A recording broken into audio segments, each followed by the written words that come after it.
was impressed with the enthusiasm of the young people. Obviously, we did get, the large majority of the young people voting last night. But the volunteers are very often the young people, the college kids that come, and they have such enthusiasm, and they respond very well to this message of freedom and a changed foreign policy where we don't sacrifice ourselves overseas and waste our resources, and we balance our budget, and we emphasize personal liberty, and we emphasize economic liberty, and they're enthusiastic about it. So I would say that this message is growing by leaps and bounds, and it's going to continue to do so. Let's take a look at some of these polls from last night. These are the Iowa caucus entrance polls. When people took a look at those who voted by age 17 to 29, you killed in that category. 48% of young people were voting for you. When they took a look at people who characterize themselves as independent, again, at the top, 44%. But when you got to the candidate who can beat Obama, Mitt Romney came in at 49%, leading that, and you came in at a very, very low 9%. How big of a problem is that number for you, sir? Well, I'm not quite sure how those questions were asked, but if you say that I have an attraction to young people, that's what you need. That's what Obama had. If you look at independents, what kind of a Republican thinks they can win without the independent vote? I mean, you have to get the independent vote in New Hampshire, so the primary is wide open. There are more independents than anybody else. So I would say if you're looking to Obama, and I can show you some other polls where we do very, very well, equal to how Romney does, against Obama. So I think that's down the road a little bit, but I think if you look at it carefully, you'll find out the message of liberty is appealing to everybody across the board and to others, because we have a lot of Democrats that come over and come to our rallies, as well as the enthusiasm of the young people. What's your strategy now as you head toward New Hampshire, where you are polling significantly lower than Mitt Romney's polling?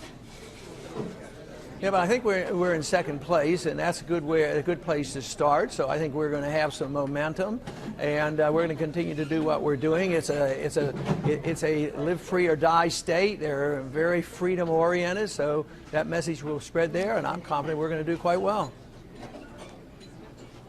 Newt Gingrich said about you, he believes that you are a stunningly dangerous candidate. And he, of course, as you well know, said that he would not support you. You're laughing. Do you worry about that and his ability? I mean, he came in fourth, and he still is moving on in this race. You concerned about that at all? Well, you know what I laugh about is that nobody disagrees with me that my reputation is I strictly adhere to the Constitution. I strictly adhere to balanced budget, never vote for spending that we can't afford, always lower taxes. I don't want to ever fight a war that's unconstitutional. And I'm the dangerous person. You know, when Newt Gingrich was called to service in the 1960s, during the Vietnam era, guess what he thought about danger? He chickened out on that. He got deferments, didn't even go. So right now, he sends these young kids over there to endure the danger, and the kids coming back and the young people coming back. And the ones in the military right now, they overwhelmingly support my campaign. We get twice as much support from the active military personnel than all the other candidates put together. So Newt Gingrich has no business talking about danger, because he's putting other people in danger. Some people call that kind of a program a chicken hawk, and I think he falls into that category. When you look at your position on illegal drugs, I think we have a graphic that we can show folks. Your position is you would eliminate the war on drugs, you would eliminate most federal drug laws. You've spoken about that a lot. Social conservatives may have a very hard time with that. What's going to be your challenge there? Are you going to be able to maintain that position and win some social conservatives who make up a big part of the Republican Party? Well, yeah, that is my position. It's not exactly as you cited, but I came in pretty good in a very, very socially conservative state, so that tells you it's a very popular position. We have not had a federal war on drugs in our entire history, but just to say it's legalized is not the case. I take a constitutional approach where the states regulate it, sort of like they do with alcohol. And this war on drugs has been a detriment to personal liberty. It has been a real abuse of liberty. Our prisons are full with people who have used drugs who should be treated as patients, and they're nonviolent. Someday we're going to wake up and find out that prohibition we are following right now with drugs is no more successful, maybe a lot less successful than the prohibition of alcohol was in the 20s. So people are waking up to this. This has not been harmful. I have a very conservative district in Texas. They've known my position, and they strongly support my position. There was this tweet that I saw last night, because I follow you on Twitter, and it said, Ron Paul says, @John Huntsman, we found your one Iowa voter. He's in Lynn, Precinct 5. You might want to call him and say thanks. Did you send that?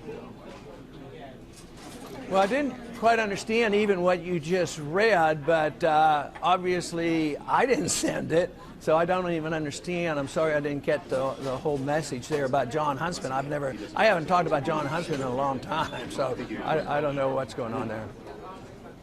Well, it was a sort of a snitty message that was sent out under your name, under your Twitter handle, @Ron Paul, was sent to another candidate, fellow candidate, and kind of a snarky message. And what you're saying is that you don't tweet for yourself, someone else is sending out messages. Is that right?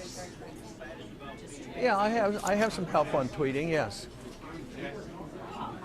Okay, so when I read that, the first thing I saw, again, because I follow you on Twitter, was that didn't sound super presidential to me. And again, your Twitter handle is supposed to be, sending out your messages. Is that something that you would look at and back away from, or you say, listen, it's Twitter, who cares? Well, I tell you the truth, I don't understand why this is an important issue and what it means, and why John Huntsman wasn't even in the campaign. So I'm not sure the importance of what you're talking about. It just seems to be irrelevant to me.